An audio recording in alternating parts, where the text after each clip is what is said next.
بسم اللہ الرحمن الرحیم۔ کبھی آپ کے ذہن میں یہ سوال آیا ہے کہ اللہ تعالیٰ نے ہمیں فجر کے وقت جاگنے کا حکم کیوں دیا ہے؟ کیا فجر کا وقت صرف عنقریب پڑھنے کا وقت ہوتا ہے؟ کیا اس وقت کے پیچھے ایک راز پوشیدہ ہے؟ وہ راز کیا ہے؟ اس راز کو جاننے کے لیے ضروری ہے کہ ہم پہلے نماز کے بارے میں جانیں، جو ہم پر دن میں 5 مرتبہ فرض کی گئی ہیں، اور یہ 5 نمازیں کس طرح فرض ہوئیں، اس کے پیچھے بھی ایک شاندار وجہ ہے جس کا مظاہرہ سفر معراج میں اس وقت ہوا جب حضرت محمد صلی اللہ تعالیٰ علیہ وآلہ وسلم اللہ تعالیٰ سے ملاقات کے لیے وقت کے انتہائی مختصر حصے میں 7ویں آسمان سے بھی آگے تشریف لے گئے تھے۔ اس رات اللہ تعالیٰ نے ایک خاص پس منظر میں اپنے حبیب صلی اللہ تعالیٰ علیہ وآلہ وسلم کو آسمان پر بلایا اور اپنے خصوصی انعامات سے نوازا۔ اس مبارک سفر میں اللہ تعالیٰ نے اپنے قرب خاص سے نوازا، انبیاء کرام سے ملاقاتیں کروائیں، جنت و جہنم کا مشاہدہ کروایا، اور نیکیوں کے اجر و ثواب اور بروں کے انجام و عذاب کا نظارہ کروایا۔ اس عظیم سفر میں بہت سے انعامات سے نوازا گیا، جن میں ایک خاص انعام امت کے لیے نماز کا تحفہ بھی ہے، اور قیامت تک کے لیے انسانوں کو اپنے معبود اور خالق سے قریب تر کرنے کا عظیم تحفہ اور عبادت یعنی نماز اسی سفر میں عطا کی گئی۔ معراج کی رات جب آپ صلی اللہ تعالیٰ علیہ وآلہ وسلم کو اللہ تعالیٰ نے 50 نمازوں کا حکم دیا تو حضرت موسیٰ علیہ السلام کے کہنے پر آپ نے اللہ تعالیٰ سے 50 نمازوں میں نرمی کی درخواست کی، اور ایسا کئی بار ہوا یہاں تک کہ اللہ تعالیٰ نے امت محمدی صلی اللہ تعالیٰ علیہ وآلہ وسلم کے لیے دن میں 5 نمازوں کا حکم دیا، جس کے بعد بھی حضرت موسیٰ علیہ السلام نے آپ صلی اللہ تعالیٰ علیہ وآلہ وسلم کو 5 نمازوں میں کمی کے لیے اللہ تعالیٰ کے پاس ایک بار پھر جانے کا مشورہ دیا، لیکن تب آپ صلی اللہ تعالیٰ علیہ وآلہ وسلم نے فرمایا کہ میں نے اپنے رب سے کئی مرتبہ درخواست کر لی ہے، یہاں تک کہ اب مجھے حیا آ گئی ہے، اور اب میں راضی ہوں اور اس حکم کو ہر طرح سے تسلیم کرتا ہوں۔ ہر نماز پڑھنا ضروری ہے، اور یقیناً آپ کے لیے بھی نمازوں میں سب سے زیادہ مشکل نماز فجر کی نماز ہوگی، جس میں نیند کا غلبہ اس قدر ہوتا ہے کہ انسان بمشکل اٹھ پاتا ہے، لیکن دن کے اس خاص حصے میں جو راز پوشیدہ ہے اسے جب آپ جانو گے تو یقین کریں کہ آپ فجر کی نماز کبھی نہیں چھوڑنا چاہیں گے۔ یہاں نماز فجر کے کچھ فضائل سماعت فرمائیں۔ 5 نمازوں میں سب سے اہم نماز فجر کی ہے۔ اس کی اہمیت کا اندازہ اس بات سے لگائیں کہ اللہ تعالیٰ فجر کے وقت کی قسم اٹھاتے ہیں اور فرماتے ہیں، قسم ہے فجر کی اور 10 راتوں کی اور جفت اور طاق کی اور رات کی جب وہ چلنے لگے، یقیناً ان میں عقل مند کے لیے بڑی قسم ہے۔ حضرت عائشہ صدیقہ رضی اللہ تعالیٰ عنہا سے روایت ہے کہ حضور اقدس صلی اللہ تعالیٰ علیہ وآلہ وسلم ارشاد فرماتے ہیں کہ فجر کی 2 رکعتیں دنیا مافیہ سے بہتر ہیں۔ یاد رکھیں کہ فجر کی باجماعت نماز ایک مسلمان کی صداقت اور اس کا ایمان پرکھنے کی کسوٹی ہے۔ عبداللہ بن عمر رضی اللہ تعالیٰ عنہ فرماتے ہیں، ہم اگر فجر اور عشاء کی نماز میں کسی آدمی کو نہ پاتے تو اس کے بارے میں اچھا گمان نہیں رکھتے تھے۔ فجر کی نماز جہنم سے حجاب ہے۔ جناب رسول اللہ صلی اللہ تعالیٰ علیہ وآلہ وسلم نے فرمایا، جو شخص سورج نکلنے سے پہلے اور سورج ڈوبنے سے پہلے کی نمازیں یعنی فجر اور عصر پڑھتا ہے، وہ ہرگز جہنم کی آگ میں نہیں داخل ہوگا۔ فجر کی نماز جنت کی ضمان ہے۔ رسول اللہ صلی اللہ تعالیٰ علیہ وآلہ وسلم نے ارشاد فرمایا، جو شخص 2 ٹھنڈی نمازیں یعنی فجر اور عصر پابندی سے پڑھتا ہے وہ جنت میں داخل ہوگا۔ فجر کی نماز نہ پڑھنے پر وعید۔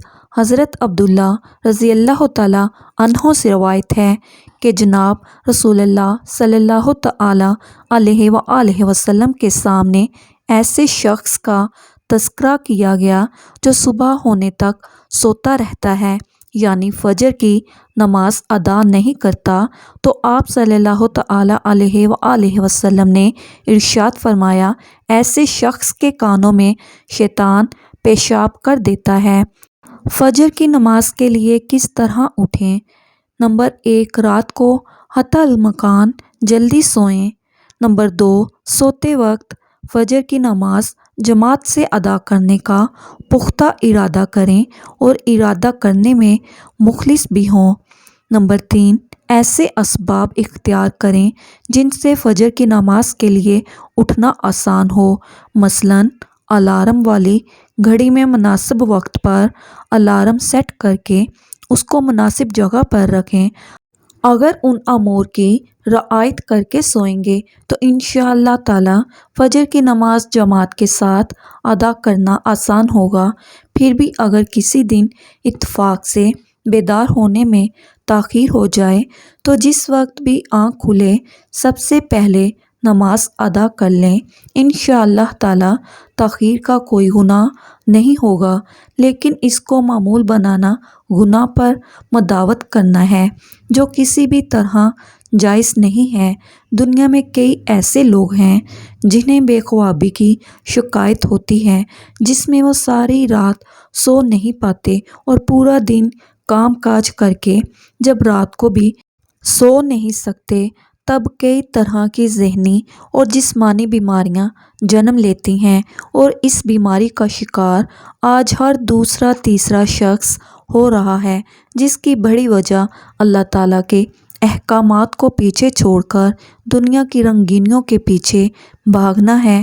ساری رات جاگنے کے بعد فجر کے قریب کچھ دیر نیند آ جاتی ہے، لیکن وہ نیند جس کو پرسکون نہیں رکھتی، جس کی وجہ سے اکثر لوگ جاگتے جاگتے ہر قسم کی دوائیوں کے استعمال کے باوجود جب سو نہیں پاتے تو وہ اللہ تعالیٰ سے یہ سوال ضرور کرتے ہوں گے کہ اے اللہ تعالیٰ، مجھے نیند کیوں نہیں آتی؟ آخر کیا وجہ ہے؟ بہت کم لوگ ہوتے ہیں جو اس کیفیت میں اپنے اندر پیدا ہونے والی اس آواز کو سن پاتے ہیں جس میں ان سے کہا جاتا ہے کہ بستر سے نکلو، نماز پڑھو، اللہ تعالیٰ کا ذکر کرو، اور یقین کریں جو لوگ اس آواز کو سن پاتے ہیں اور اس پر عمل کرتے ہیں، انہیں تا حیات کبھی بھی بے خوابی کی شکایت نہیں ہوگی۔ اس حوالے سے ایک صوفی نظم ہے جسے ایک امریکی مسلم نے ترجمہ کیا ہے، جس کا ٹائٹل ہے دوبارہ مت سو جانا۔ صبح کی ٹھنڈی ہوائیں ایک راز لاتی ہیں تمہارے لیے، دوبارہ مت سو جانا۔ خود سے پوچھو کیا تم چاہتے ہو دوبارہ مت سو جانا؟ لوگ دروازے کی چوکھٹ سے آ جا رہے ہیں، جہاں دو دنیائیں ملتی ہیں، وہ دروازہ گول اور کھلا ہے، دوبارہ مت سو جانا۔ اس نظم میں بیان کردہ دروازہ ہماری دنیا اور اس دنیا کا ہے جس سے فرشتے ہر صبح اور شام کو اترتے ہیں، جن کا ذکر اس حدیث پاک میں ملتا ہے، جس میں آپ صلی اللہ تعالیٰ علیہ وآلہ وسلم نے فرمایا ہے کہ رات اور دن میں فرشتوں کی ڈیوٹیاں بدلتی رہتی ہیں، اور فجر اور عصر کی نمازوں میں ڈیوٹی پر آنے والے اور رخصت پانے والوں کا اجتماع ہوتا ہے۔ پھر تمہارے پاس رہنے والے فرشتے جب اوپر چڑھتے ہیں تو اللہ تعالیٰ پوچھتے ہیں، حالانکہ وہ ان سے بہت زیادہ اپنے بندوں کے متعلق جانتا ہے، کہ میرے بندوں کو تم نے کس حال میں چھوڑا؟ تو وہ جواب دیتے ہیں کہ ہم نے جب ان کو چھوڑا تو وہ فجر کی نماز پڑھ رہے تھے، اور جب ان کے پاس گئے تب بھی وہ عصر کی نماز پڑھ رہے تھے۔ فجر اور عصر کی نمازوں کے اوقات میں سونے سے منع کرنے کے پیچھے بھی ایک بڑی وجہ ہے، اور وہ یہ کہ سائنس کہتی ہے کہ صبح سورج طلوع ہوتے وقت اور شام کو غروب ہونے سے پہلے سونا نہیں چاہیے۔ کیونکہ صبح کے وقت زمین پر آکسیجن وافر مقدار میں فراہم ہوتی ہے، جس وقت ماحول تر و تازہ ہوتا ہے، اور یہ آکسیجن آپ کو دن بھر فٹ رکھنے کے لیے انتہائی ضروری ہوتی ہے۔ تو جو اس وقت سو جاتا ہے تو وہ اس تازہ آکسیجن سے محروم رہ جاتے ہیں، اور عصر کے وقت زمین پر آکسیجن کی کمی ہو جاتی ہے۔ تو اگر کوئی سو جاتا ہے تو اس کو آکسیجن کی فراہمی کم ہوتی ہے، جس کی وجہ سے جب وہ جاگتا ہے تو اس کے سر میں درد اور طبیعت بوجھل ہو جاتی ہے۔ اور یہی بڑی وجہ ہے کہ دین اسلام میں ان دونوں اوقات میں سونے سے منع فرمایا گیا ہے۔ نماز فجر کے بارے میں ایسے بے شمار فضائل اور بھی ہیں جن کو ہم نہیں جان سکتے۔ اگر انسان ان کو جان لیں تو کبھی بھی کوتاہی نہ کریں۔ رسول اکرم صلی اللہ تعالی علیہ وآلہ وسلم کا فرمان ہے، اگر وہ لوگ عشاء اور فجر کی فضیلت کے بارے میں جان لیں تو وہ ضرور بالضرور نمازوں میں حاضر ہوں گے، چاہے ان کو خود کو گھسیٹتے ہوئے ہی آنا کیوں نہ پڑے۔ اب آپ خود اندازہ کیجئے کہ ایک طرف ان دونوں نمازوں کی کتنی فضیلت اور اہمیت ہے، اور دوسری طرف ان کی ادائیگی میں کتنی سستی اور لاپرواہی برتی جاتی ہے۔ اللہ تعالی ہم سب کو 5 وقت نماز پڑھنے کی توفیق عطا فرمائے، آمین، اور ہم سب کا خاتمہ ایمان پر کرے۔ محترم ناظرین، کمنٹ باکس میں اپنی اچھی رائے کا اظہار ضرور کیجیے گا۔ شکریہ، اللہ حافظ۔